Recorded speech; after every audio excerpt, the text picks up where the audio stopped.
ఇది మార్కెట్ విలువలో మార్పులు. ఇందులో మార్కెట్కి సంబంధించిన రెండు ప్రధాన భావోద్వేగాలు ఉన్నాయని చెబుతుంది. లక్షణాలు: పెట్టుబడిదారులు ఆత్మవిశ్వాసంతో ఉంటారు. ఆర్థిక పరిస్థితులు బాగున్నట్లు అనిపిస్తుంది. పెట్టుబడిదారులు లాభం కోల్పోతామని భయపడతారు, అందుకే ఎక్కువగా కొనుగోలు చేస్తారు. ఈ స్థిర కొనుగోళ్ల వలన స్టాక్ ధరలు ఇంకా పెరుగుతాయి. సలహా: ధరలు చాలా ఎక్కువగా ఉన్నప్పుడు కొనకుండా జాగ్రత్తగా ఉండాలి. బియర్ మార్కెట్ అంటే స్టాక్ ధరలు తగ్గుతాయని అర్థం.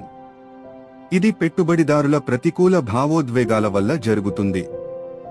లక్షణాలు: పెట్టుబడిదారులకు ఆత్మవిశ్వాసం తక్కువగా ఉంటుంది. మార్కెట్ ప్రమాదకరంగా ఉంది అనే భావన ఉంటుంది. పెట్టుబడిదారులు లాభం కోల్పోతామని భయంతో అమ్మేస్తారు. ఈ ప్రతికూల భావనలు స్టాక్ ధరల తగ్గుదలలో కనిపిస్తాయి. సలహా: లాభాలు పొందాలంటే ఇలాంటి మార్కెట్లో కొనుగోలు అవకాశాలు వెతకాలి.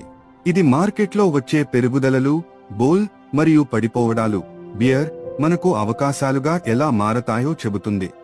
అవకాశాలు ఎలా ఏర్పడతాయి? బుల్ మార్కెట్ మరియు బేర్ మార్కెట్ మార్కెట్ ధరలను ప్రభావితం చేస్తాయి.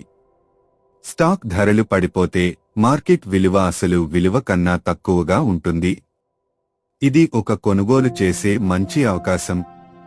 కానీ సాధారణంగా మనం దీనికి విరుద్ధంగా చేస్తాము.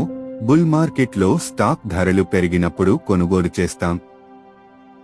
అవకాశాలను గుర్తించడం కష్టం, కానీ ఇది చాలా లాభదాయకం. ముఖ్యమైన విషయం: బుల్, బేర్ మార్కెట్లు మన భావోద్వేగాలను మరియు స్టాక్ ధరలను ప్రభావితం చేస్తాయి.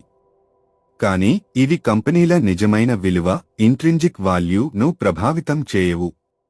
మార్కెట్లో స్టాక్ ధరలు అసలు విలువ కంటే ఎక్కువగా ఉంటాయి. మనం అక్కడ అమ్మాలి, సేల్ హియర్. బుల్ మార్కెట్లో షేర్లు కొంటే జాగ్రత్తగా ఉండాలి.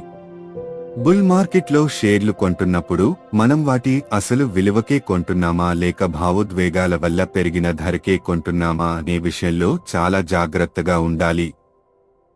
బేర్ మార్కెట్లో స్టాక్ ధరలు అసలు విలువ కంటే తక్కువగా ఉంటాయి. మనం అక్కడ కొనాలి, బాయ్ హియర్.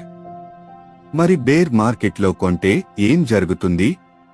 బేర్ మార్కెట్లో షేర్లు అసలు విలువ కంటే తక్కువ ధరకు లభిస్తాయి. ఇది నెగటివ్ భావోద్వేగాల ప్రభావం వల్ల జరుగుతుంది. ఈ సమయంలో కొనుగోలు చేసిన అండర్ వాల్యూడ్ షేర్లు టైంతో వాటి అసలు విలువ పెరిగినప్పుడు లాభాలు ఇవ్వగలవు. షేర్లను కొనడానికి ఉత్తమ సమయం వాటి విలువ, వాల్యుయేషన్ తక్కువగా ఉన్నప్పుడు.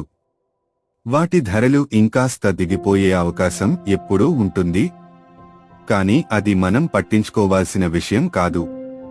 మనం ఒక షేరును తక్కువ ధరకు ఆకర్షణీయమైన విలువ వద్ద కొనుగోలు చేస్తే చిన్న కాలంలో షేరు ఎలా పోతుందో సంబంధం లేకుండా తదుపరి కాలంలో మనకు లాభం వచ్చే అవకాశమే ఎక్కువగా ఉంటుంది.